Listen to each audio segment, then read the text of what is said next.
नमस्कार, मैं हूं सानिया और आप देख रहे हैं डे न्यूज। खबरों की शुरुआत करने से पहले आइए एक नजर डालते हैं उन खबरों पर जो बनी है आज की सुर्खियां।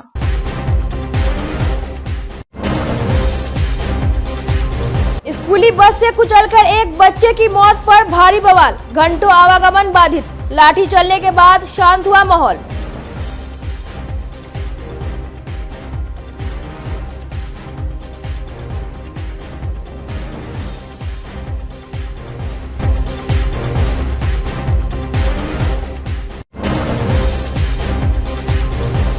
हाईवे पर वारदात को अंजाम देने के लिए घात लगाए सरगना समेत अंकित गिरोह के 3 सदस्य चढ़ गए पुलिस के हत्थे, कई हथियार और मादक पदार्थ बरामद।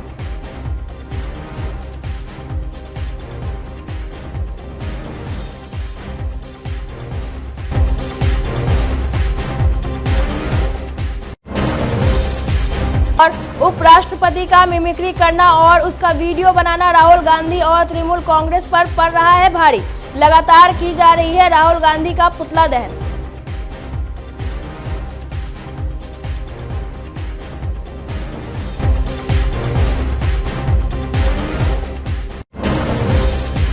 तो ये थी आज की सुर्खियां और अब खबरें विस्तार से।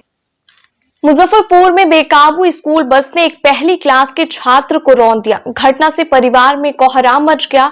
इलाज के दौरान छात्र की मौत हो जाने के बाद परिवार के साथ पूरे गांव वालों का आक्रोश भड़क उठा। लोगों ने 1 किलोमीटर तक सड़क को जाम कर बस में तोड़फोड़ शुरू कर दी।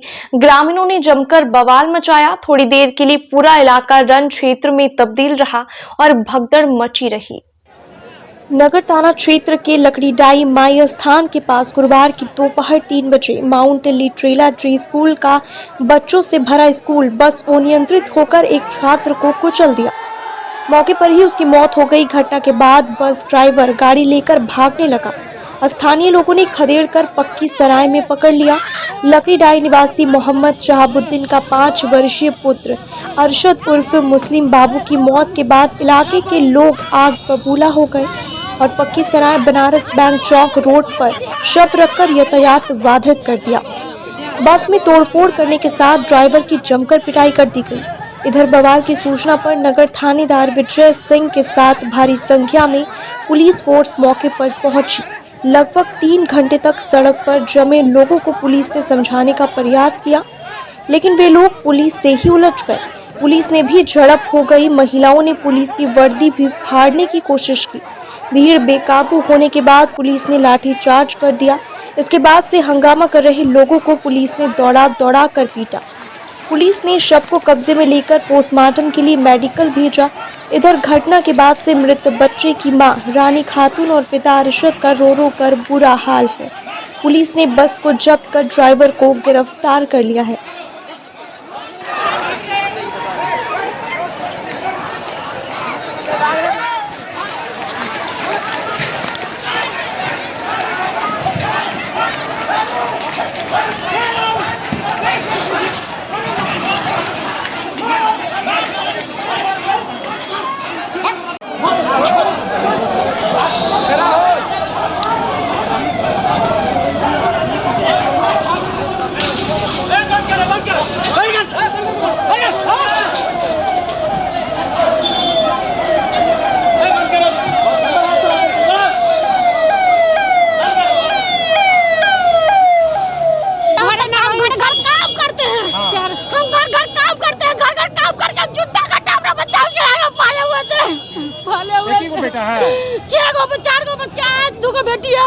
स्कूल से जा रहा था तो धक्का मारी से बस वाला आप धक्का मार के भाग गया तो उसको मारला वाला सब पकड़ी से हम तो नहीं थे। हम तो अभी गए हम पहले ना कि हम एकरा पाली के घर है जो जल्दी बउआ पैदल जा रहा था। हाँ पैदल जा रहा था घर।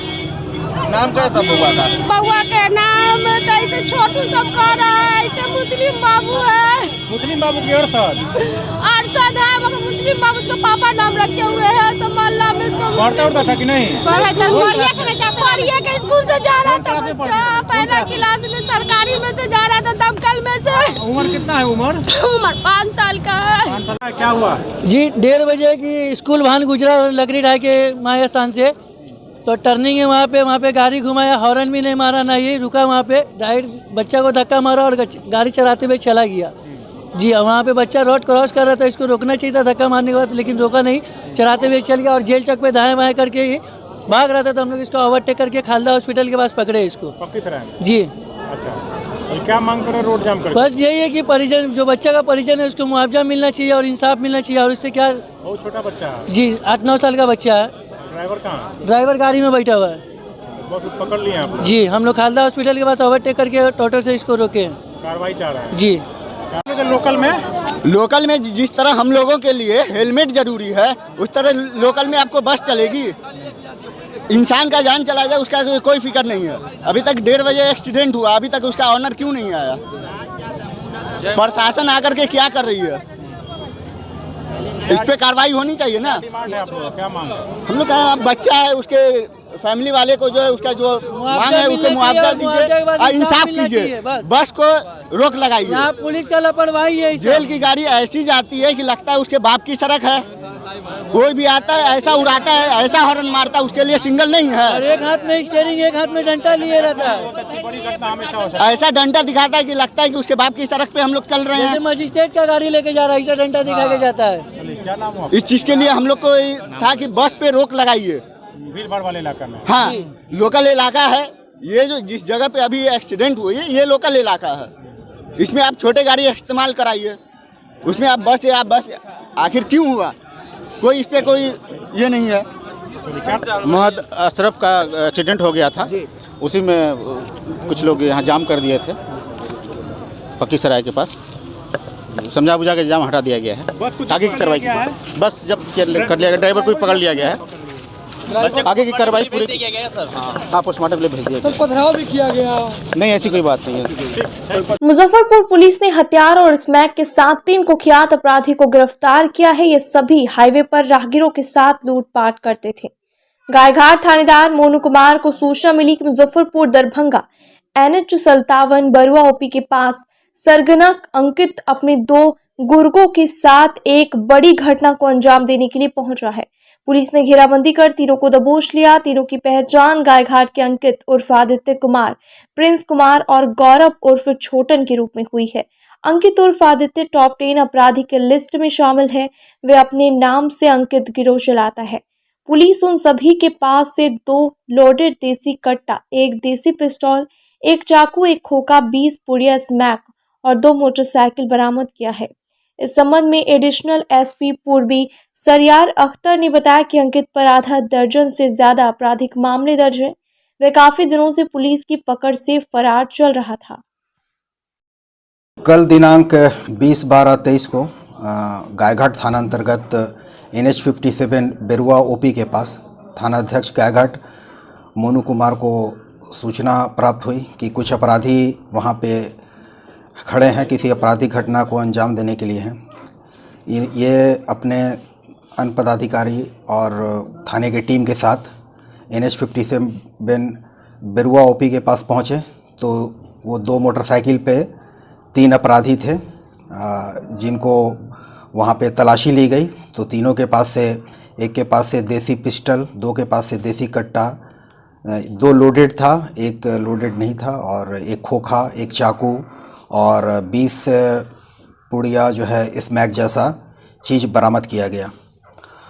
जिसमें जो तीनों जो अपराधी गिरफ्तार हुए हैं उसमें पहला जो है अंकित उर्फ आदित्य राज है, दूसरा जो है गौरव उर्फ मोहन सिंह है, छोटन सिंह है और प्रिंस सिंह है।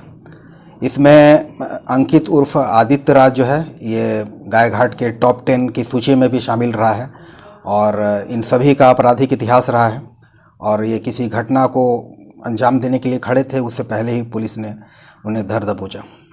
किस तरह का आपराधिक घटना किया करता? लूट? हाँ, लूट वगैरह में भी ये जो है प्रिंस है, ये मर्डर केस में का भी अभियुक्त रहा है। फिर डकैती वगैरह में, लूट वगैरह में ये लोग शामिल रहे हैं। मोटिव क्या था सर वहाँ भी रुकने का? क्या हो सकता है किसी आपराधिक घटना को अंजाम देते, चूँकि NH है और चूँकि फाका है वहाँ पे, तो NH है। लूट वगैरह भी करते? हाँ, पूर्व में इनका लूटपाट का भी रहा है जो है। सब गायघाट क्षेत्र के रहने वाले? हाँ हाँ, तीनों जो है गायघाट क्षेत्र के रहने वाले, एक पूरा का रहने वाला, 2 चिराला का रहने वाला। तीनों का क्रिमिनल रिकॉर्ड है? हाँ, आपराधिक इतिहास है तीनों का जो है। क्या कुछ बरामद हुआ? रिकवरी में क्या? रिकवरी में जो है एक देसी पिस्टल है, 2 देसी कट्टा है, 2 गोली है, एक पिस्टल की गोली, एक देसी कट्टा की गोली और एक खोखा है, 20 पुड़िया स्मैक जैसा पदार्थ है और 2 मोटरसाइकिल है, 3 टच स्क्रीन मोबाइल है उन लोगों के पास से। इन लोग का कोई गिरोह वगैरह है कि? हाँ, मतलब ये सभी साथ में ही काम करते हैं ये लोग जो है। मुजफ्फरपुर के बोचा इलाके में हुई एक हत्या के मामले में पुलिस ने मोतिहारी जिले से मुख्य आरोपी को गिरफ्तार कर लिया। उसकी गिरफ्तारी के लिए लगातार छापेमारी की जा रही थी। 20 नवंबर 2023 की रात बोचा थाना क्षेत्र के भगवानपुर दधिया निवासी बैंड मास्टर राम नरेश राम अपने सहयोगियों के साथ घर लौट रहे थे। इसी क्रम में गांव के ही श्यामलाल भगत के पुत्र जितेंद्र उर्फ जितन बीच सड़क पर बाइक लगाए बैठा था। राम नरेश राम ने जितन को बाइक हटाने के लिए बोला, जिससे जितन आग बबूला हो गया और राम नरेश राम उनके सहयोगियों के ऊपर चाकू से जानलेवा हमला कर दिया। गंभीर रूप से जख्मी राम नरेश राम को आनन फानन में अस्पताल में भर्ती करवाया गया, जहां इलाज के दौरान उनकी मौत हो गई। घटना को अंजाम देने के बाद जितन फरार चल रहा था। पुलिस उसकी गिरफ्तारी के लिए ताबड़तोड़ छापेमारी कर रही थी। इसी बीच सूचना मिलने पर पुलिस ने बीती रात जितन को मोतिहारी जिले के मधुबन थाना क्षेत्र स्थित उसके बहन के घर से गिरफ्तार कर लिया। बोचा थाना अंतर्गत छठ पूजा के जो सुबह का अर्घ होता है उस दिन बोचा थाना अंतर्गत छठ पूजा के अर्घ के दिन राम नरेश राम और दिनेश राम और एक और ये भाई और राम नरेश राम अपने सहोदर भाई के साथ ये लोग ब्रास बैंड बजाते हैं। ये बैंड बजा के लौट रहे थे तो भगवानपुर दढ़िया एक जगह है, वहाँ पे एक जितेंद्र नाम का थोड़ा बहुत ही झगड़ालू किस्म का लड़का जो है इनको आँख में मिर्चा डाल के और इनके साथ लगातार चाकू से वार करने लगा और जितेंद्र के साथ उनके परिवार के भी भाई वगैरह थे, लोग शामिल थे उसमें। तो लगातार वार करने से जिसमें दिनेश राम को पेट में काफ़ी जख्म हुआ था और राम नरेश राम को गले वगैरह में भी, सर वगैरह में भी वार किया था।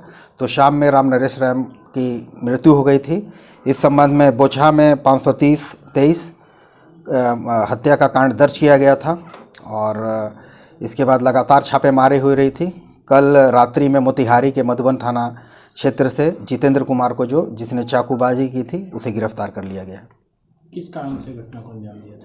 वो थोड़ा सनकी किस्म का था, पहले से भी मतलब गांव में काफ़ी लड़ाई झगड़ा करता रहता था। पूर्व में छोटी मोटी बात हुई थी उसके बेटे से, वो लोग लौट रहे थे, उसी क्रम में ये मतलब मोटरसाइकिल हटाने को लेके वो 2 मोटरसाइकिल से थे, ये बीच रोड पे मोटरसाइकिल लगा रखा था। तो मोटरसाइकिल हटाने को लेके कुछ भगजक हुआ, उसी में बात आगे बढ़ी तो उसने मिर्चा का घुंडी रखा हुआ था अपने पास में, आँख में झोंक के लगातार वार करने लगा। संसद के अंदर उपराष्ट्रपति जगदीप धनखड़ का मखौल उड़ाने को लेकर गुरुवार को मुजफ्फरपुर के कल्याणी चौक पर भाजपा युवा मोर्चा के कार्यकर्ताओं ने राहुल गांधी और कल्याण बनर्जी का पुतला फूंक जमकर नारेबाजी की। भाजपा युवा मोर्चा के जिलाध्यक्ष भारत रतन ने कहा कि किसान परिवार से आने वाले ओबीसी समाज के देश के सर्वोच्च पद पर बैठे उपराष्ट्रपति जगदीप धनखड़ का कांग्रेस के सांसदों ने जिस तरह से राहुल गांधी की मौजूदगी में मखौल उड़ाने का काम किया है और राहुल गांधी उन्हें रोकने के बजाय उनका वीडियो बनाते हुए मनोबल बढ़ाते रहे, वह बर्दाश्त के योग नहीं है। इससे पूरे ओबीसी समाज का अपमान हुआ है। मोर्चा के सदस्यों ने कहा कि कांग्रेस नफरत की राजनीति कर रही है।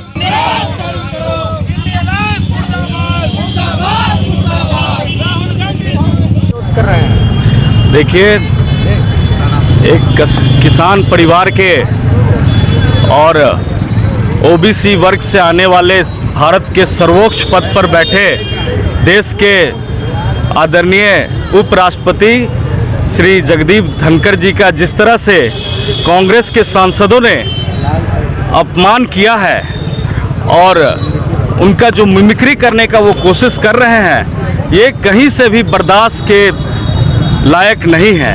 पूरा देश आहत है, पूरा जो है किसान वर्ग आहत है और मतलब आप देखिएगा कि कांग्रेस के जो लोग हैं वो लोग इसी तरह से किसी का भी मतलब चरित्र को जो है हनन करने का काम करते हैं।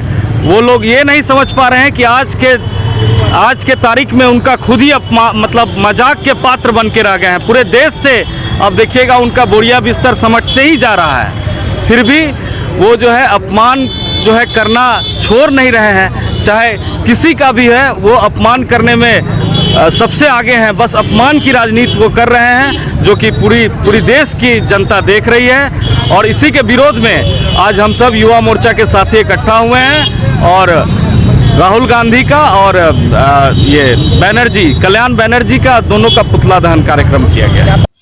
All India United trade union centre AIUTUC के आह्वान पर 15 से 21 दिसंबर तक प्रतिवाद दिवस मनाया गया। गुरुवार को मुजफ्फरपुर के शहीद खुदीराम बोस स्मारक स्थल पर आयोजित कार्यक्रम में वक्ताओं ने कहा, केंद्र एवं राज्य की सरकार मजदूर विरोधी नीति को धड़ल्ले से लागू कर रही है। राज्य एवं केंद्र सरकार एक तरफ सरकारी पूंजीपतियों को फायदे के लिए निजीकरण, आउटसोर्सिंग को बढ़ावा दे रही है, तो दूसरी ओर मजदूरों की यूनियन बनाने के अधिकार को छीन रही है। जनवादी अधिकारों से वंचित करने के लिए 4 लेवल कोड ला रही है। स्कीम वर्कर्स के साथ राज्य एवं केंद्र सरकार बंधुओं मजदूर की तरह व्यवहार कर रही है। वक्ताओं ने कहा कि स्कीम वर्कर्स को सरकारी कर्मचारी का दर्जा देने, न्यूनतम मजदूरी प्रति माह 28,000 रुपये लागू करने, नई पेंशन स्कीम को रद्द कर पुरानी पेंशन स्कीम लागू करने, निजीकरण पर रोक लगाने, ठेका पर काम कर रहे मजदूरों को अस्थायी करने, ठेका पड़ता पर रोक लगाने सहित अन्य मांगों को लेकर AIUTUC आंदोलन जारी रखेगा। प्रतिरोध मार्च को all India United trade union centre राज्य कमेटी सदस्य सह बिहार विद्यालय रसोईया यूनियन के राज्य अध्यक्ष नरेश राम, सह बिहार राज्य कंस्ट्रक्शन यूनियन के महासचिव वैद्यनाथ पंडित, स्कीम वर्कर्स नेता Ranjit Kumar, construction worker union से राजेश कुमार पासवान और उमाकांत कुमार ने भी संबोधित किया। All India United trade union centre की ओर से 15 दिसंबर से 21 दिसंबर तक साप्ताहिक अखिल भारतीय प्रतिवाद दिवस मनाने का निर्णय लिया गया है, आह्वान किया गया है। उसी के तहत आज हम लोग मुजफ्फरपुर जिला AIUTUC की जिला इकाई की ओर से खुदीराम बोस स्मारक स्थल पर हम लोग प्रतिवाद दिवस के माध्यम से सरकार के नीतियों का विरोध कर रहे हैं। सरकारी विभागों में ठेका पर आउटसोर्सिंग के तहत जो काम लिया जा रहा है उसका विरोध कर रहे हैं। स्कीम वर्कर्स को सरकारी कर्मचारी का दर्जा देने, न्यूनतम मजदूरी 28,000 रुपया लागू करने, पुरानी पेंशन स्कीम लागू करने और नई पेंशन स्कीम रद्द करने, निजीकरण पर रोक लगाने, मजदूर विरोधी 4 लेबर कोड रद्द करने, इन्हीं सारी मांगों को लेकर आज हम लोग अखिल भारतीय प्रतिवाद दिवस के रूप में राज्य सरकार और केंद्र सरकार की मजदूर विरोधी नीतियों का विरोध कर रहे हैं। और इसके माध्यम से ये हमारा कार्यक्रम लंबा चलेगा।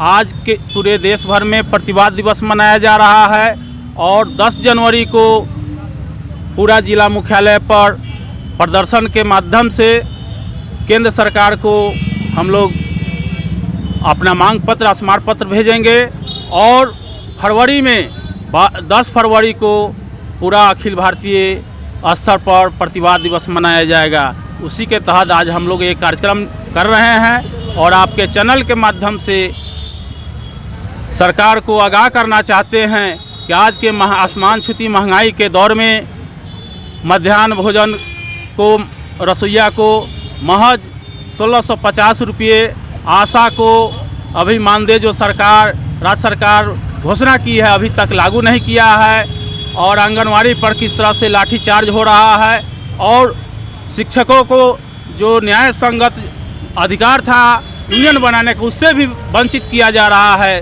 तो जो मजदूर विरोधी, यूनियन विरोधी जो राज्य सरकार केंद्र सरकार की नीतियां हैं उनको वापस लेने के लिए आपके चैनल के माध्यम से आग्रह करते हैं। नहीं तो आने वाले समय में ये आंदोलन उग्र होगा और सरकार को मजदूर विरोधी नीतियां वापस लेने के लिए मजबूर होना पड़ेगा। नील सेना की ओर से 26 जनवरी को बक्सर से श्री मिथिला दुल्हा दुल्हन रथ यात्रा निकाली जाएगी, जो पटना, हाजीपुर, समस्तीपुर, जनकपुर, सीतामढ़ी, पुरौना धाम होते हुए 29 जनवरी को मुजफ्फरपुर के गरीबनाथ मंदिर पहुंचेगी। यहां रथ यात्रा समापन किया जाएगा। नील सेना के अध्यक्ष राजेश राम रमैया रथ लेकर आएंगे। मुजफ्फरपुर में भक्तों का रात्रि विश्राम होगा और दूसरे दिन 30 जनवरी को अयोध्या के लिए पैदल यात्रा शुरू होगी। मुजफ्फरपुर में इसकी जोर शोर से तैयारी चल रही है। नील सेना के अध्यक्ष राजेश राम रमैया ने बताया कि अयोध्या के राम मंदिर में प्रभु श्री राम की प्राण प्रतिष्ठा के बाद 30 जनवरी को मुजफ्फरपुर शहर से 501 भक्तों का जत्था अयोध्या के लिए पैदल रवाना होगा। यहां से भक्त प्रभु राम के लिए सोने का मुकुट, चांदी का तीर धनुष, अंगवस्त्र, चरण पादुका, सीता के लिए 16 श्रृंगार की सामग्री और सभी पौराणिक स्थलों की मिट्टी भी लेकर जाएंगे, जिसे अयोध्या में श्री राम को समर्पित किया जाएगा। इसमें बिहार के कई जिलों के लोग शामिल होंगे। यात्रा में बड़ी संख्या में महिलाओं की भी भागीदारी रहेगी। जय सिया राम। 22 जनवरी राम मंदिर के उद्घाटन के शुभ अवसर पर मुजफ्फरपुर बाबा गरीबनाथ मंदिर के प्रांगण में अयोध्या राम मंदिर पैदल यात्रा का आयोजन किया जा रहा है। ये आयोजन 26 जनवरी को बक्सर के बामनेश्वर धाम से रथ यात्रा के द्वारा आयोजन किया जा रहा है और 30 जनवरी 2024 को सुबह 11 बजे बाबा गरीबनाथ मंदिर के प्रांगण से पैदल यात्रा का आयोजन किया जा रहा है। 22 जनवरी से राम मंदिर के उद्घाटन के उपलक्ष्य में यहाँ 9 दिवसीय राम कथा का आयोजन भी किया जा रहा है, मेला भी लगाया जा रहा है और हजारों की संख्या में राम के रामायण सर्किट के साथ ये राम मंदिर पैदल यात्रा का आयोजन किया जा रहा है। अभी जो आप देख रहे हैं ये रामायण सर्किट का निर्माण किया जा रहा है। जो बिहार में जितने भी राम सीता से जुड़े हुए पौराणिक स्थल है उस सभी स्थलों का हम प्रतिरूप बना रहे हैं और इस झांकी को ले जा रहे हैं अयोध्या के दिन। और हमारा 26 जनवरी के रथ यात्रा और पद यात्रा के दौरान एक कार्यक्रम है, एक चुटकी सिंदूर दान करे सीता का सम्मान करे।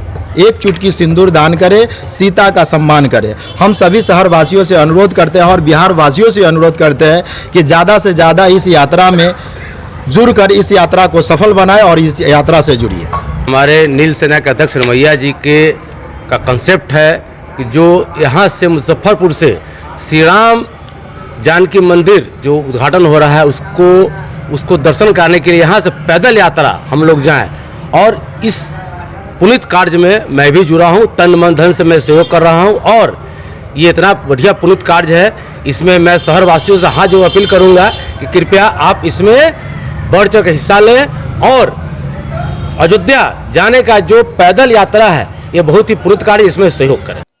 स्मार्ट सिटी मुजफ्फरपुर को नए साल में गिफ्ट के तौर पर इंदिरा पार्क मिलने जा रहा है। मुजफ्फरपुर के कंपनी बाग रोड में जॉर्ज स्मृति पार्क के सामने इंदिरा प्रियदर्शनी पार्क के खुलने से लोगों को घूमने और टहलने के लिए एक नई जगह मिलने वाली है। इसकी तैयारी और काम आखिरी चरण में है। मेयर निर्मला साहू ने बताया कि इस पार्क के खुलने से लोगों को कई प्रकार की सुविधाएं मिलेगी। बच्चों, बूढ़ों और युवाओं के लिए यह एक स्वस्थ मनोरंजन स्थल बनकर उभरेगा। इंदिरा पार्क के जीर्णोद्वार के बाद वॉकिंग ट्रैक, वाटर फाउंटेन और योगा के साथ ध्यान केंद्र इस पार्क में विशेष आकर्षण के केंद्र है। विभिन्न किस्मों के फूलों के पेड़ पौधे पार्क की सुंदरता बढ़ा रहे हैं। साथ ही पार्क परिसर में लाइटिंग की भी अच्छी व्यवस्था की गई है। नए साल के पहले दिन से इस पार्क को सभी के लिए खोल दिया जाएगा। हालांकि पहले भी कई बार इंदिरा पार्क के खुलने की घोषणा हो चुकी है, लेकिन कई कारणों से ये खुला नहीं। इस बार ऐसा नहीं होगा, ऐसी उम्मीद की जा रही है। पार्क का उद्घाटन हो रहा है, इसको लेकर कल नए वर्ष के पूर्व अवसर पर इंदिरा पार्क का उद्घाटन हम लोग कर रहे हैं, जो कि शहर के लिए, लोगों के लिए बहुत अच्छी मतलब पार्क यहाँ पर बना है। और मैं मुजफ्फरपुर वासियों से कहूँगी आप लोग इसमें आइए और इस पार्क का लुत्फ उठाइए और ख़ासकर वरिष्ठ जन लोगों से भी मेरा आग्रह है कि आप लोग इसमें आइए। ये बहुत नए ढंग का, अच्छे ढंग का मुजफ्फरपुर में पार्क है, तो इसका कल हम लोग उद्घाटन करेंगे। हमारा संकल्प विकसित भारत के तत्वाधान में आज एसबीआई के सौजन्य से मुजफ्फरपुर के अखाड़ा घाट रोड में सभी लोगों के बीच प्रधानमंत्री नरेंद्र मोदी के कार्यों को बताया गया। साथ ही एसबीआई के द्वारा हेल्थ चेकअप किया गया और भारत सरकार के विभिन्न योजनाओं की जानकारी लोगों को दी गई ताकि लोग योजनाओं का अधिक से अधिक लाभ ले सके। एसबीआई के सीजीएम शिव ओम दीक्षित ने बताया कि बिहार के 38 जिलों में इस कार्यक्रम को आयोजित कर भारत सरकार के विभिन्न योजनाओं की जानकारी लोगों को दी जाएगी ताकि लोग इसका अधिक से अधिक लाभ ले सके।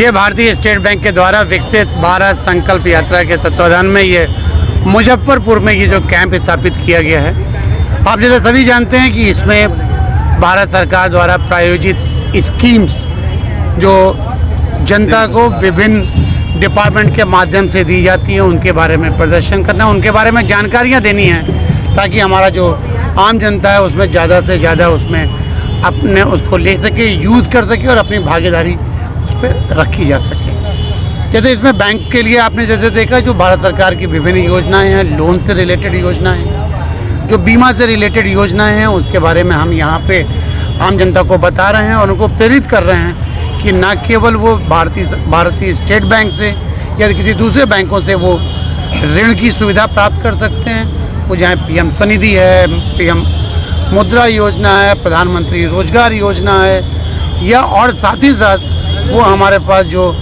उनकी बीमा योजनाएं हैं उसके बारे में भी आप जानकारी प्राप्त करके अपने को बीमित कर सकते हैं। इन सबके साथ ही साथ भारत सरकार के जो और दूसरे विभाग हैं उसके लिए भी यहाँ पे उन डिपार्टमेंट्स ने भी अपने स्टॉल लगाए हैं ताकि लोगों को उसकी जानकारी मिल सके। हमने यहाँ पे हेल्थ कैंप भी लगाया है ताकि हम यहाँ पे लोगों की उनके स्वास्थ्य की देखभाल कर सकें, उनको बता सकें कि उनको अपने स्वास्थ्य की देखभाल करने के लिए क्या क्या काम करने चाहिए। और हमें उम्मीद है कि आगे आने वाले में दिनों में भी इस तरह के कैंप हम मुजफ्फरपुर के अलावा बिहार राज्य के सभी 38 जिलों में लगाएंगे। पहले से तय कार्यक्रम के तहत गुरुवार को मुजफ्फरपुर नगर निगम सभागार में सशक्त स्थायी समिति की बैठक की गई। बैठक में पूर्व में लिए गए निर्णयों पर कितना अनुपालन हुआ इस मुद्दे पर बहस हुई। वहीं गैस पाइपलाइन निर्माण एजेंसी द्वारा किए गए कार्यों की समीक्षा पर विचार के बाद एजेंसी को क्षतिग्रस्त सड़कों को जल्द दुरुस्त करने का आदेश दिया गया। वहीं विकास शाखा की ओर से विकास कार्यों में शिथिलता पर सशक्त स्थायी समिति के सदस्यों ने नगर आयुक्त से जल्द कार्रवाई करने की मांग की। निगम के सभी विभिन्न स्रोतों से आय एवं सरकार के अनुदान से प्राप्त आय एवं व्यय की कोटिवार समीक्षा के बाद शहर में हो रहे मानक की विपरीत भवन अपार्टमेंट कॉम्प्लेक्स निर्माण पर जल्द ही निगम कार्रवाई करेगी। ध्यान आकर्षण के दौरान ट्रेड लाइसेंस के आलोक में लिए गए निर्णय पर विचार हुआ। वहीं रजिस्ट्री ऑफिस में हेल्प डेस्क खोलने पर निर्णय लिया गया। साथ ही सीमावर्ती इलाके ऑटो एवं चुंगी वसूली नगर निगम के संवेदक के द्वारा करने पर भी निर्णय लिया गया। आज मेरी स्थायी समिति की बैठक हुई थी। इसमें मेरे द्वारा लाए गए 6 एजेंडे थे और कुछ ध्यान आकर्षण में भी कुछ प्रस्ताव था। नगर आयुक्त द्वारा भी 2 एजेंडे लाए गए थे, जिसमें पहला था कि गैस पाइपलाइन जो निर्माण एजेंसी है उसके द्वारा कि जो उसके प्रोजेक्ट मैनेजर को यहाँ पे बुलाए गए थे, जो जनता को परेशानी हो रही है, तो उनका भी जो 1000 घरों में उनका कनेक्शन हो गया है, जो कि बेला मिठनपुरा साइड में है, और कुछ अब मार्च तक उनका काम कंप्लीट होगा। अब उनसे हम लोग मेरा ये सवाल था कि वो अपना काम एक प्रॉपर वे में सही तरीके से नहीं करते हैं। मतलब कोई नियम नहीं है कि बनी हुई रोड को काट देते हैं फिर उस पर निर्माण कार्य करके वो अपना गैस पाइपलाइन बिछा के अधूरा काम को छोड़ देते हैं। तो मैंने उनको कहा है कि आप आपकी क्या योजना है वो आप बताइए। तो उन्होंने कहा हम आपकी जो योजना है, अपनी जो योजना आपको बता देंगे। और भी मेरे द्वारा जो लाए गए थे, जो विकास शाखा में कार्यों की शिथिलता पर भी था मेरा इस पर, जो कि मेरे द्वारा मुझे आए हुए भी 1 साल हो गया है, जो कि मेरे द्वारा कुछ ऐसे प्रमुख थे काम थे जो रोड नाला का अभी तक पूरा नहीं हुआ है। तो इसके लिए मैंने नगर आयुक्त से भी प्रश्न किया, और तो उन्होंने जो विकास शाखा में पदाधिकारी थे उन्होंने जो काम की गुणवत्ता है वो भी सही ढंग से नहीं हो रही है। बहुत जगह से मुझे शिकायत भी मिल रही है। और जो वार्ड पार्षद है उनको भी उस कार्य जो उनके भी क्षेत्र में अगर कोई काम हो रहा है तो उनको भी पता नहीं चल पाता है। तो वहाँ का क्या DPR है, तो जो वहाँ की क्या कार्य योजना है, वहाँ पे बोर्ड लगाना है, ये सब वहाँ के वार्ड पार्षद को मालूम रहे। तो नगर आयुक्त ने कहा इसकी भी हम उनको जो सूचना है, जो उनको रिपोर्ट उनको दे देंगे। उनसे पहले उनको वार्ड पार्षद लोग को नहीं मिलती थी, और जो निगम के द्वारा जो विभिन्न स्रोतों से जो सरकार के अनुदान से जो प्राप्त आय व्यय की जो इस पर भी हम लोग की समीक्षा हुई थी। और शहर में अभी जो मानक के विपरीत जो निर्माण कार्य हो रहे हैं, जिससे जो जनता को असुविधा है, जो रोड बन रहे हैं, और ट्रेड लाइसेंस के बारे में भी मेरा मतलब था कि इससे पहले बोर्ड की बैठक में मेरा हम लोग का ये निर्णय हुआ था कि मार्च तक जो जनता से शुल्क लिया जा रहा है वो ना लिया जाए। लेकिन नगर आयुक्त महोदय अभी आज भी उन्होंने यही कहा कि हम सरकार से मांग रहे हैं, जबकि ये बोर्ड में पास हो चुका है। तो मैंने कहा है उनको कि जल्द से जल्द इस चीज़ को बताइए कि जनता पर अधिभार ना पड़े। और जो यहाँ पे रजिस्ट्री ऑफिस में भी हेल्प डेस्क खोलने पर भी विचार हुआ है, और यहाँ पे ऑटो चुंगी अब जो नगर निगम के संवेदक द्वारा कराए जाने पर, तो उन्होंने कहा कि चुंगी का अब सिस्टम सरकार के द्वारा नहीं है। तो मैंने उनको कहा कि जो इस पर जुर्माना राशि है, जो अनियंत्रित ढंग से जो ऑटो लगाते हैं और जिससे जाम की समस्या होती है, वो ना हो, तो इस पर मतलब कि दंड शुल्क लिया जाए। नगर आयुक्त के द्वारा भी लाए गए प्रस्ताव थे जो कि कर बढ़ाने का, तो जो मकान पर जो था वो कर बढ़ाने का। तो मैंने कहा कि यहाँ से पटना से ज़्यादा हम लोग मुजफ्फरपुर के लोग दे रहे हैं, पहले मुजफ्फरपुर का जो वहाँ का क्या शुल्क है वो मंगवाया जाए, उसी आधार पर हम लोग उसको तय करेंगे सरकार की गाइडलाइन को देखते हुए। शहर में जो गड्ढे खोदे गए, उन्होंने कहा है कि इसका हम करवाते हैं, जो मतलब कि दोबारा एक प्लानिंग के तहत जो काम होना चाहिए नहीं हो रहा है, और जहाँ पे जो गड्ढे हम लोग भरवा भी रहे हैं और भरवा देंगे। नई शिक्षा नीति 2020 सहित 9 सूत्री मांगों को लेकर एआईडीएसओ ने बिहार विश्वविद्यालय में जोरदार प्रदर्शन किया। इससे पहले एलएस कॉलेज परिसर से जुलूस निकाला गया, जो विश्वविद्यालय प्रशासनिक भवन पहुंचकर सभा में तब्दील हो गया। सभा को संबोधित करते हुए एआईडीएसओ के राज्य सचिव विजय कुमार ने कहा कि विश्वविद्यालय की व्यवस्था पूरी तरह से अराजक बनी हुई है। रिजल्ट में गड़बड़ी हर परीक्षा परिणाम की स्वाभाविक घटना बन चुकी है। रिजल्ट में सुधार करवाना हो या किसी तरह का सर्टिफिकेट निकालवाना हो, कन्या उत्थान योजना का लाभ लेना हो या अन्य कोई काम हो, छात्र आवेदन करने के बाद विश्वविद्यालय का चक्कर लगाने को मजबूर है। समस्याओं के समाधान की न तो कोई समय सीमा है और न ही सुनने वाले कोई अधिकारी। छात्र बिचौलिए एवं भ्रष्टाचारियों के हाथों आर्थिक दोहन का शिकार बनने को विवश है। वहीं नई शिक्षा नीति 2020 के लागू होने के बाद कई दुष्परिणाम सामने आ रहे हैं। नतीजतन स्नातक और स्नातकोत्तर में बेतहाशा फीस वृद्धि हुई है, जिससे छात्र आर्थिक कठिनाइयों का सामना कर रहे हैं और काफ़ी छात्र पढ़ाई भी छोड़ दे रहे हैं। हम लोग All India Democratic Students Organisation की तरफ से बिहार विश्वविद्यालय के अंदर में जो शैक्षणिक अराजकता और भ्रष्टाचार है, रिजल्ट में गड़बड़ी होता है, फीस वृद्धि हो रहा है, इस सब तमाम सवालों को लेकर हम लोग विश्वविद्यालय के अंदर में प्रदर्शन करने के लिए आए हैं। हम देख रहे हैं कि विश्वविद्यालय के अंदर में हर साल सीनेट की बैठक होती है, लेकिन उस सीनेट की बैठक में छात्र हित पर कोई चर्चा नहीं होती है, छात्रों के क्लास के लेकर कोई चर्चा नहीं होती है। यूनिवर्सिटी के अंदर में 75% टीचिंग नॉन टीचिंग स्टाफ का पद खाली है, इसकी नियुक्ति पर कोई बातचीत नहीं होती है। ये जो है अराजक स्थिति बना हुआ है। छात्र को रिजल्ट में हमेशा जानबूझ के जो है कि ऐसा लगता है कि गड़बड़ी कर दिया जाता है, उसको पेंडिंग कर दिया जाता है। उसको रिजल्ट में सुधार करवाने के लिए विश्वविद्यालय का महीनों चक्कर लगाना पड़ता है। पैसा देने के बाद भी जो है उसका रिजल्ट में सुधार होने की कहीं से कोई गारंटी नहीं रहती है। तो इस तरह से जो है ये विश्वविद्यालय जो है पूरी तरह से भ्रष्टाचार का अड्डा बना हुआ है। हम चाहते हैं कि ये विश्वविद्यालय जो एक समय में ज्ञान विज्ञान का केंद्र था, जहाँ से बड़े बड़े साहित्यकार, शिक्षक और टीचर लोग निकले थे, लेकिन आज ये विश्वविद्यालय जो है छात्रों से आर्थिक शोषण करने का अड्डा बन चुका है। इसका समय पर सही समय पर किसी भी समस्या का समाधान का कोई निश्चित गारंटी नहीं है। इसलिए ये जो प्रदर्शन है ये एक चेतावनी है इस विश्वविद्यालय के लिए कि अगर वो अपनी कार्यशैली में सुधार नहीं करती है तो आगे हमारा आंदोलन और भी इससे तीखा होगा। बिहार को विशेष राज्य दर्जा देने की मांग को लेकर भारतीय कम्युनिस्ट पार्टी ने गुरुवार को मुजफ्फरपुर समाहरणालय परिसर में धरना दिया। रंजन महतो ने कहा कि जिस समय बिहार से झारखंड को काट कर अलग किया गया, उस समय से बिहार को विशेष राज्य का दर्जा देने की मांग की जा रही है। बिहार में ना कोई कल कारखाना है, ना रोजगार के कोई साधन है। विशेष राज्य का दर्जा मिलने से किसानों के साथ बिहार के हर एक नागरिक को इसका लाभ मिलेगा।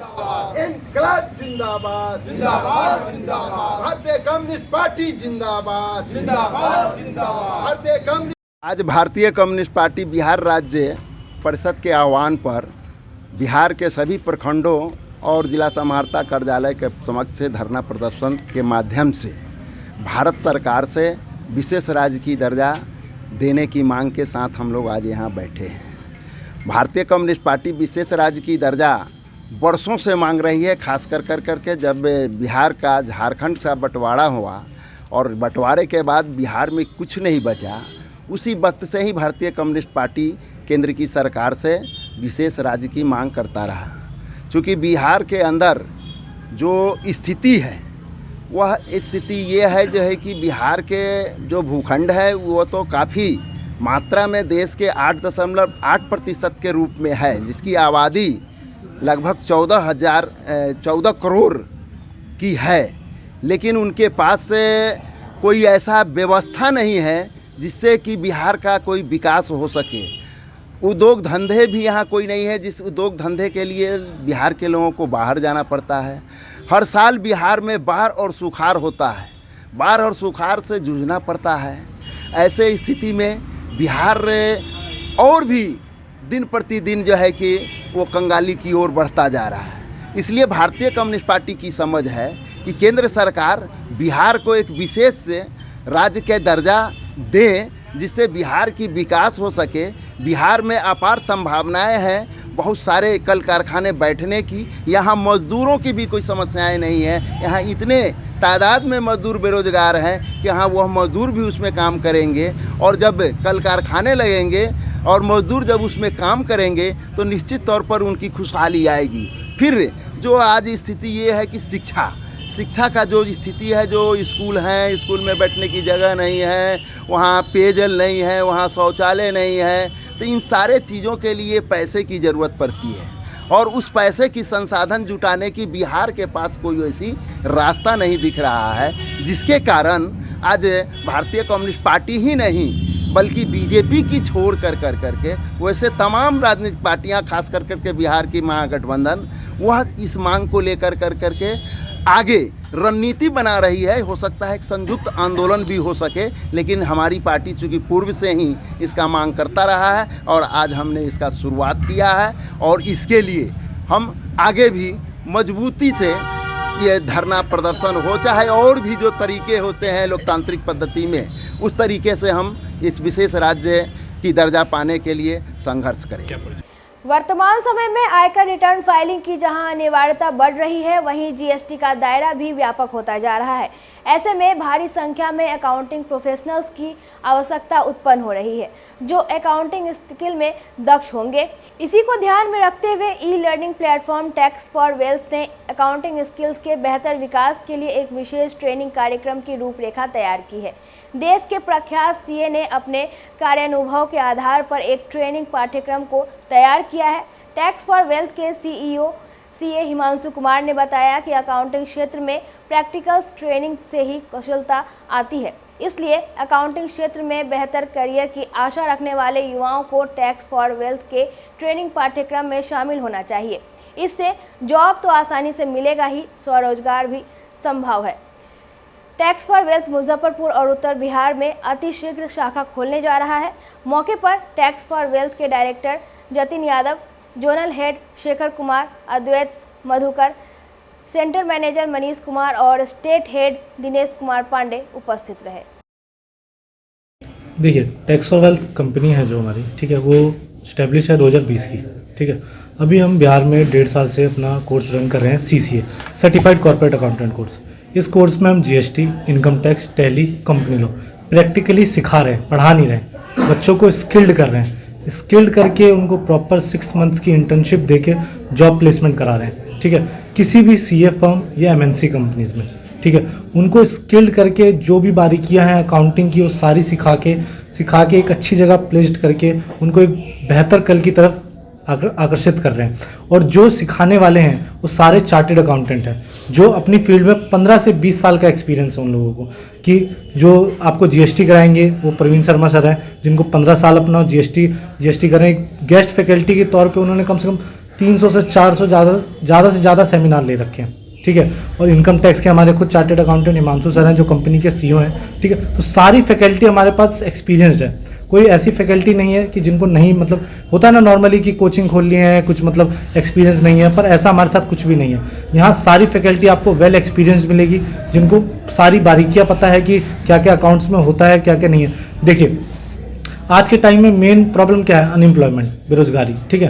बेरोजगारी क्यों है? क्योंकि बच्चे स्किल्ड नहीं है, ठीक है। तो यही चीज़ टैक्स फॉर वेल्थ कर रहा है कि बच्चों को स्किल्ड कर रहा है, स्किल्ड करके उनको एक बेहतर कल की तरफ एक अच्छा फ्यूचर दे रहा है, जिससे वो टेंशन फ्री अपना एक बेहतर कल देख सकते हैं टैक्स फॉर वेल्थ ज्वाइन करके। 100% जॉब की बात कर रहे हो, कैसे दीजिएगा? देखिए जो हमारा ट्रेनिंग प्रोसेस है, ठीक है, उस ट्रेनिंग प्रोसेस में हम बच्चों को इतना तैयार कर देते हैं, उसकी जॉब प्लेसमेंट पढ़ा नहीं रहे हैं सबसे बेसिक चीज़ तो, ठीक है, कि बच्चों को हम सिखा रहे हैं। जो हमारा ट्रेनिंग प्रोसेस और इंटर्नशिप का प्रोसेस है, जो हमारा ट्रेनिंग मतलब जो इंटर्नशिप का प्रोसेस है, उसके बाद बच्चा इतना मतलब खुद स्किल्ड हो जाता है कि हम उसको पूरा इंटरव्यू, ग्रूमिंग, सब चीज़ सेशन करके उसका प्रॉपर जॉब प्लेसमेंट कराते हैं। उसके बाद भी 1% अगर बच्चे की जॉब नहीं लगती है तो 100% मनी रिफंडेबल है। और ये चीज़ हम ऑन पेपर लिख के देते हैं बच्चे को पहले दिन ही।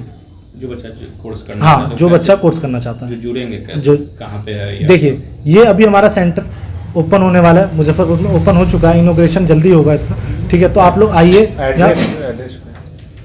किडजी कैंपस में, तो प्रॉपर यहाँ पे आके अपना काउंसलिंग कराइए और चीज़ें समझिए, समझ के बाकी इनॉग्रेशन हमारा बहुत जल्दी होने वाला है, जिसमें हम कोशिश करेंगे कि जितने भी हमारे फैकल्टीज़ मेंबर हैं वो भी आएँ मुजफ्फरपुर।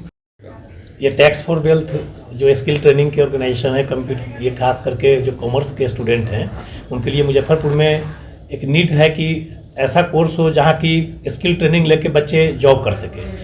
बच्चों की चाहत होती है कि सीए करे, सीएस करे, बहुत बच्चे ऐसे हैं जो सीएस की तैयारी नहीं कर पाते हैं, तो उनके लिए एक बहुत अच्छा ये ट्रेनिंग, स्किल ट्रेनिंग ये लोग देंगे, जिसमें कि उनकी जॉब प्लेसमेंट होगी।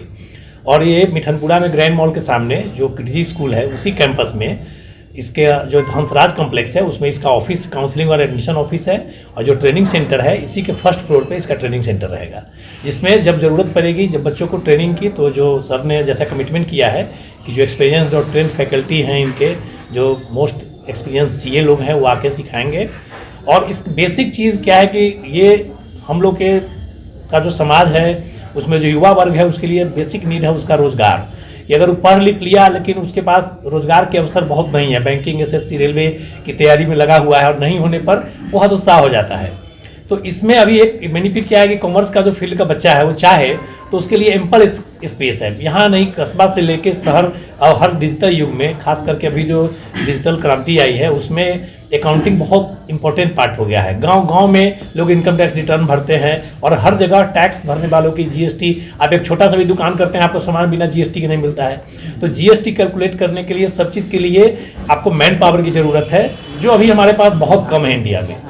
तो इसमें सर लोग का एक सार्थक प्रयास हुआ है कि नेशन वाइड कर रहे हैं, जिसमें उत्तर बिहार को का हब बनाया गया है मुजफ्फरपुर को, और यहीं से मुजफ्फरपुर, सीतामढ़ी, मोतिहारी, बेतिया, समस्तीपुर, दरभंगा, सब जगह इस कोर्स की इम्पोर्टेंस को बताया जाएगा। और कॉमर्स से रिलेटेड जितने भी फैकल्टी हैं, जितने भी कॉलेज, जिस दिन कॉलेजों में कॉमर्स की पढ़ाई होती है, उन सारे जगहों पे सेमिनार आप लोग के माध्यम से भी, आप लोग का सहयोग उसमें अपेक्षित है कि आप लोग अपने लेवल से भी जब भी कोई कार्यक्रम हम लोग का होगा तो उसमें आइए और सोसाइटी में इस चीज़ को फैलाइए कि कॉमर्स के क्षेत्र के जो बच्चे हैं आपके लिए एक बेहतर अवसर मुजफ्फरपुर में टैक्स फॉर वेल्थ प्रोवाइड करने जा रहे हैं। किस तरह के बच्चे इसमें ज्वाइन कर सकते हैं? इसमें 10+2 जो बच्चा कर चुका है, वो बच्चा 10+2 अगर कॉमर्स बैकग्राउंड उसका है तो वो बच्चा आराम से आके टैक्स फॉर वेल्थ में एडमिशन ले सकता है, और एडमिशन लेके स्किल ट्रेनिंग करके, और अभी तक हमने जो देखा है कि इनके यहाँ जितने भी बच्चों ने किया है सब अच्छे जगह प्लेस्ड है।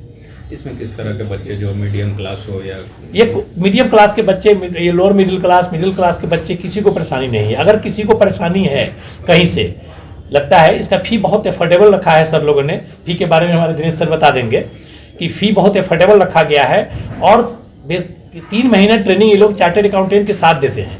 ठीक है।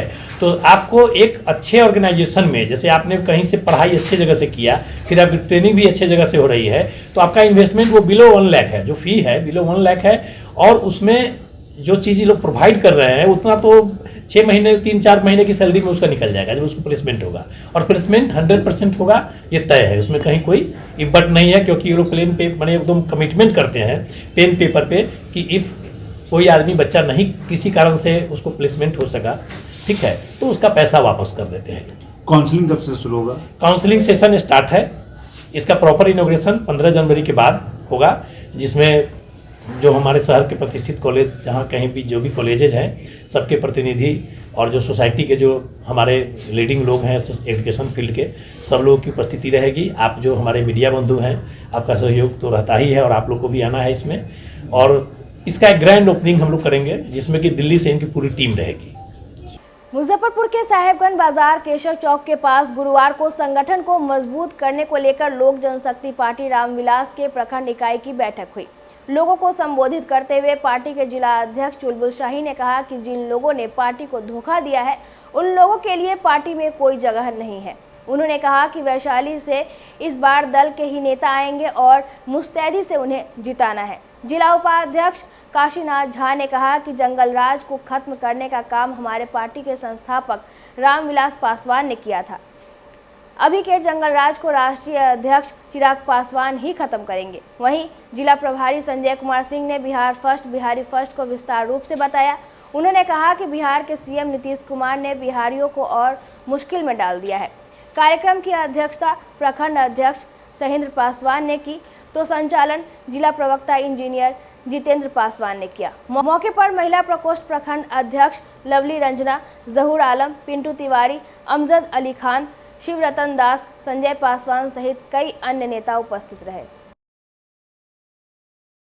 पिछले 5 दिनों से, आज 6ठा दिन है, 6 दिनों से जो है सो यहाँ के प्रखंड अध्यक्ष सहेंद्र पासवान जी के नेतृत्व में और मैं पूरे पंचायत 19 पंचायत का दौरा किया। उसी का आज समापन जो है सो यहाँ हुआ है, जिसमें हमारे मुजफ्फरपुर के जिला अध्यक्ष चुलबुल शाही जी भी मौजूद हैं और सभी लोगों से जो है सो रूबरू हुए। जनता से डायरेक्ट कनेक्शन के तहत जो है सो हम लोग जा के पंचायत में सभी से मिले, सभी लोगों को बिहार फर्स्ट बिहारी फर्स्ट के बारे में बताया, हमारे चिराग जी के विजन के बारे में बताया, हमारे चिराग जी का बिहार के लोगों से क्या प्रेम है, क्या आकर्षण है, इसके बारे में जो है सो लोगों को बताया और अपनी पार्टी की विचारधारा को जो है सो पूरे साहेबगंज में फैलाने का काम किया। देखिए, आज का जो कार्यक्रम है यह साहेबगंज के ऐतिहासिक धरती पर हमारे लोक जनशक्ति पार्टी रामविलास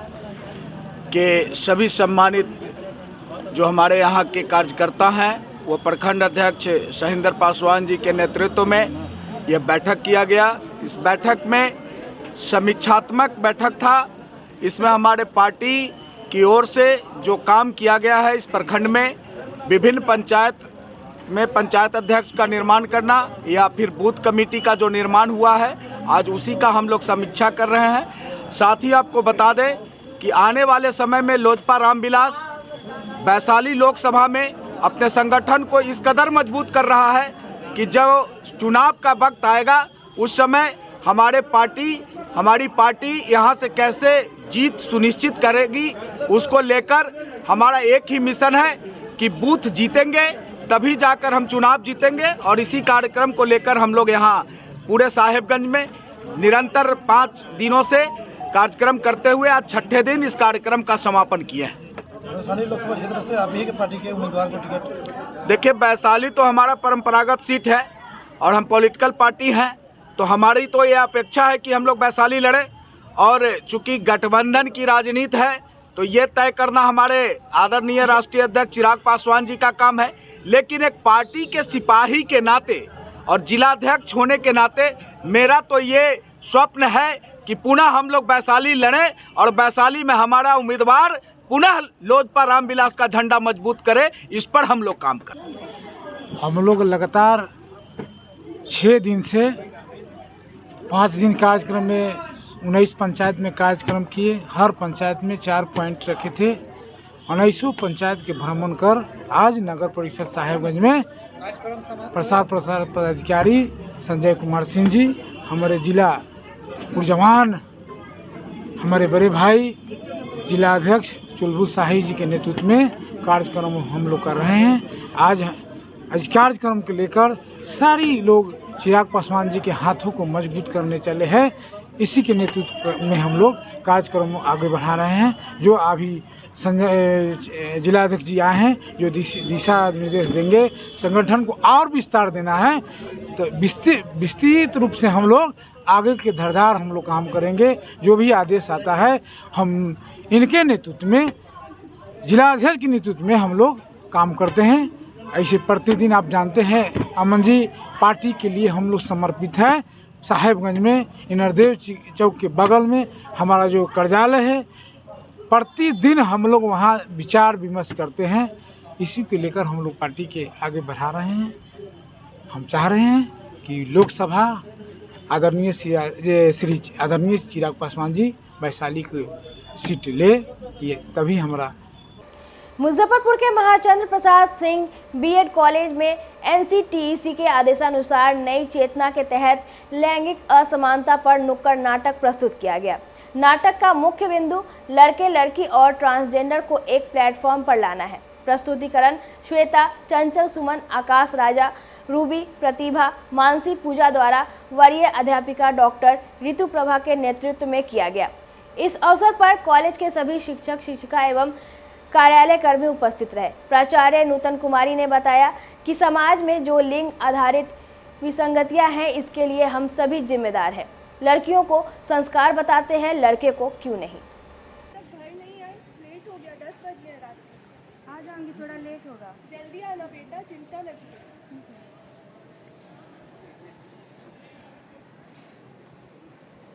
ओ मैडम, कहाँ जा रही हैं? इतनी सच समझ कर बोलो तो घर छोड़ दे। दूर रहो मुझसे। क्यों दूर रहे? अपने आदमी को दूर रहो। बोलो तो 9 से 12 चलते हैं, 12 से 13 भी चल सकते हैं हम लोग, 13 से 14 भी चल सकते हैं।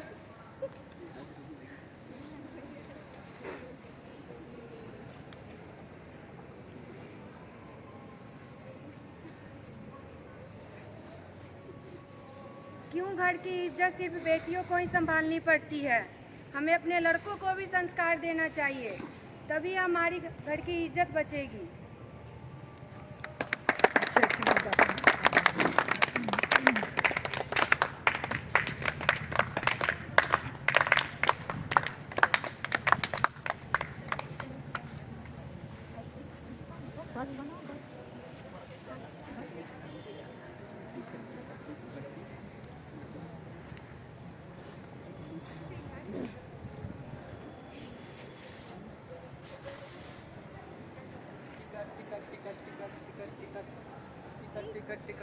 हाँ मैम, आप खड़ी क्यों हैं?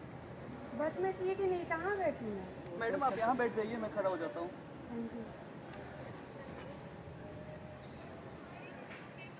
दिखता नहीं क्या घर में माँ बहन नहीं है? कोई बात नहीं मैम, सॉरी। अरे इन लोग का फितरत ही ऐसे, लड़की देखे नहीं कि छेड़ना स्टार्ट कर देते हैं। रुको, अब मैं भी बताती हूँ। क्या हुआ मैडम, अब आपके घर में बाप भाई नहीं है क्या? क्या लड़की छेड़ रहे हो?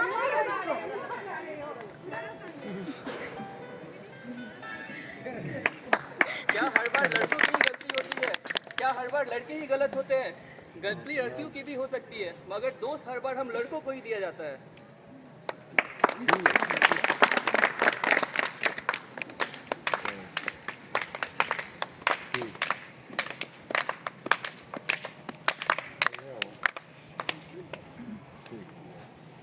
फोटो भी लीजिएगा, फोटो भी।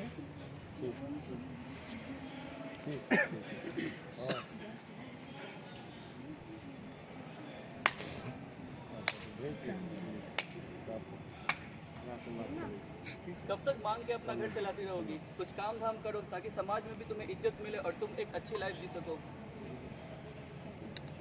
क्या कुछ काम धंधा करो।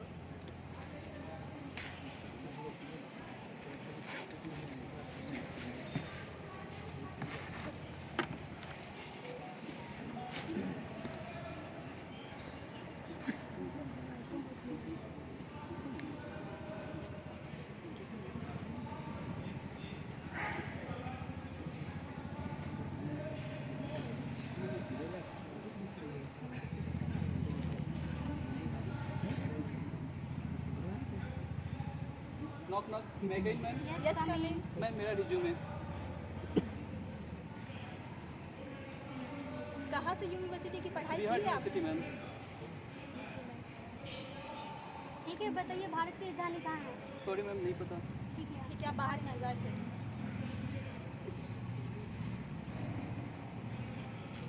वॉशरूम कहाँ है? अरे आपके लिए वॉशरूम?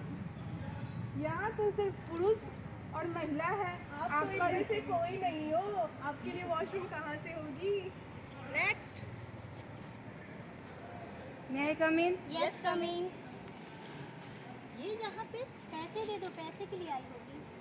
मुझे पैसे नहीं चाहिए। फिर किस लिए आई? मैं यहाँ इंटरव्यू देने आई हूँ। तुम इंटरव्यू दोगी? जी हाँ। अच्छा ठीक है, अपना रिज्यूमे दो।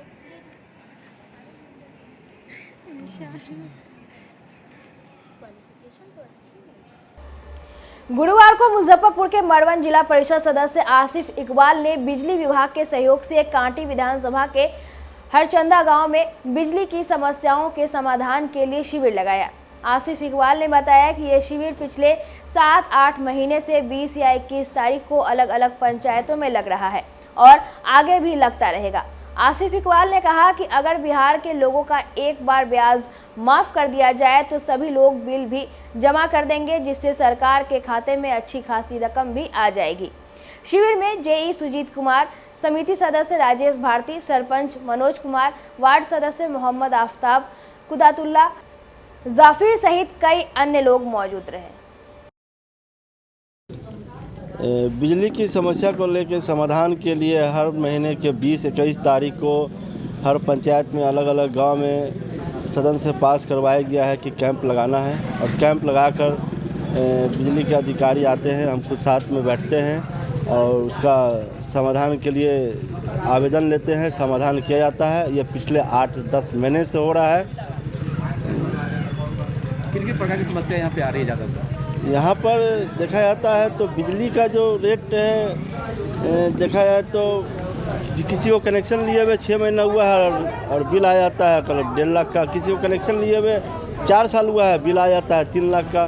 तो कहीं ना कहीं गड़बड़ी है और इस पर जेई साहब का पूरा सहयोग रहता है, लेकिन एसडीओ साहब कहाँ सुधार नहीं कर पा रहे हैं। ये एसडीओ साहब से जानकारी आप लीजिए, हमने भी बात किया है। आज भी उनको कैंप में आना था, वो कैंप में नहीं आ पाए हैं। पिछले बार भी वो कैंप में नहीं आए, जबकि एसडीओ साहब को खुद कैंप में उपस्थित होना है। तो यहाँ सुबह से बैठे हैं, ज़्यादातर किस प्रकार की समस्या आ रही है जिससे जनता ज़्यादा परेशान है? देखिए, अभी तो मामला क्या है कि कम से कम बिहार सरकार को भी इस पर ध्यान देना चाहिए कि ब्याज काफ़ी आता है लोग का। बिल अगर किसी का 20,000 है तो उसमें लगभग 11 से 12 हज़ार ब्याज होता है। बिल अगर किसी का 1 लाख है तो उसमें 55 से 60 हज़ार ब्याज होता है। तो सरकार 2014 में ब्याज माफ़ किया था और हम चाहते हैं कि एक बार और ब्याज पूरे बिहार के लोग के सरकार माफ़ कर दे, तो जनता भी पैसा को देने में कहीं से दिक्कत नहीं होगा। बिल करेक्शन है और बिल समझने में थोड़ा ज़्यादा है, बिल समझ में नहीं आ रहा है। उनको लग रहा है कि बिल गलत है, जबकि ऐसा कुछ है नहीं। रीडिंग पे उनको बिल दिया जा रहा है, वो एक्चुअली पेमेंट उनका ज़्यादा नहीं है पेमेंट, इस वजह से ब्याज लगा हुआ है। वही बोल रहे थे कि ब्याज माफ़ी करने के लिए, तो ऐसा कुछ स्कीम नहीं है, वो गवर्नमेंट की तरफ से आया हुआ निर्देश नहीं आया है। अभी उन लोग को मोटिवेट किया गया है कि आप लोग इसको धीरे धीरे करके पेमेंट कर दीजिए, अन्यथा जा करके किस्ती बनवा लीजिए। मतलब बहुत लोगों की शिकायत है कि खपत कम है, बिल ज़्यादा आ रहा है, उसके लिए क्या? उसके लिए जो खपत कम है, बिल ज़्यादा आ रहा है, इनका तो अभी जैसे मैं बताया कि उनका मीटर रीडिंग पे ही बिल बन रहा है। अगर उनको ऐसा लग रहा है तो उनको मीटर जांच करने के लिए बोल दिया गया है कि आप जा करके मीटर जांच करवा करके आश्वस्त होकर के पेमेंट कर देने के लिए। जनता जो है ज़्यादा बिल आने से परेशान है, तो 1 टाइम का कोई व्यवस्था है जिससे आदमी जमा अभी इसके बारे में क्या कुछ करे जो उसका समस्या हल हो जाए? इसके बारे में तो कुछ ऐसा भी आया नहीं है। पिछली बार आया था 2014 में 1 टाइम सेटलमेंट, जिसमें डीपीएस माफ होता था। अब फिर जैसा निर्देश आएगा उस हिसाब से आप लोग को कन्वे कर दिया जाएगा। ज़्यादा बिल है तो उसके लिए क्या करना होगा? अगर एक बार में पेमेंट नहीं कर सकते हैं, वो जा करके किस्ती बनवा लें एसडीओ सर से, जिनका 50,000 से ऊपर है, कार्यपालक अभियंता के यहाँ से जा करके किस्ती बनवा सकते हैं, या फिर जिसका कम है वो सहायक विद्युत अभियंता से मिल करके किस्ती बनवा लें। आज की खबरों में बस इतना ही। कल फिर मिलेंगे कुछ नई खबरों के साथ, तब तक के लिए हमें दीजिए इजाजत। नमस्कार।